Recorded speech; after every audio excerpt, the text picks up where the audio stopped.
Okay, we're standing at the halfway house at Pinebrook Country Club in Weston, Massachusetts. Pinebrook was built in 1924 by Wayne Stiles and Van Cleek. One was a bulldozer operator, one was a foreman for Donald Ross. And so they were in the area and they built a lot of clusters in this area. We're in the process right now of a major remodel by Ron Force. The front 9 is pretty much done and the back 9 is yet to be touched. Yeah, we have a couple of unique things. First, we have an aqueduct that runs through the property on the north side of the property. And it is the old aqueduct that fed the city of Boston its water from the Quabbin Reservoir. In the 60s, they built a new one, which is now on the other side of the Mass Pike. But it's still there, it's still active if they want it to be. They still maintain it. And it is a public right-of-way through the golf course so that they can maintain the sides of it where it's exposed. The other really intriguing part is the builder of the golf course, the member who founded the golf course, a gentleman by the name of Stoneman, decided that in the 1920s, Newton Street, which was a dirt road at the time, was too busy to walk across. And he built a walking tunnel under the road. The walking tunnel is exactly the size of one golf cart. Although dangerous, it handles all the golf traffic that goes underneath the road now, so members don't have to cross the road.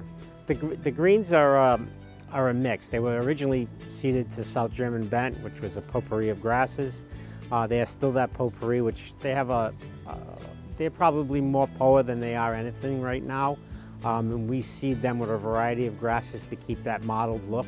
The tees and fairways and approaches are mostly bent grass. They're probably more 80 to 90% bent grass.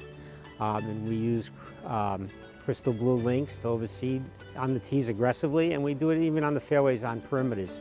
We don't do much overseeding of fairways, but we use like the cleanup passes and traffic areas, we'll use some Crystal BlueLinks. We like the aggressiveness of it. It heals divots faster, germinates quicker, and just like the overall aggressiveness of it. The pond below here is our main water source, which is the lowest place in Weston, and every piece of water that falls north and west of here comes into this pond and through here and actually exits through the Charles. We mow greens 7 days a week. We mow tees, fairways, and approaches 4 days a week. We try to keep tees and approaches at a 1/4 inch. Fairways are at about 1/3 of an inch. We're looking for bent grass, and so to maintain good bent grass, the shorter the better to a certain point. It makes the place play quickly, fast. You see the hills. We aerify twice a season, spring and fall, on greens and approaches and tees. Fairways once a season. We do some verticutting in the spring on fairways to maintain that bent grass. We use Tee-2-Green products. We use more of it on tees with Crystal BlueLink. Very aggressive seeding there, where we use it in divot mix, we use it when we overseed, so there's constant seed use on the tees. On the greens, when we overseed spring and fall, we use Pure Select in a mix with other grasses, because I truly believe in a blend on greens. It's basically a seasonal thing on greens, but on tees it's constant. They germinate in colder temperatures, which really helps, especially the Crystal BlueLink, which really germinates in years like this when other grasses won't germinate yet, or won't germinate as fast, they'll actually germinate, but they won't spread as quickly. Crystal BlueLink will.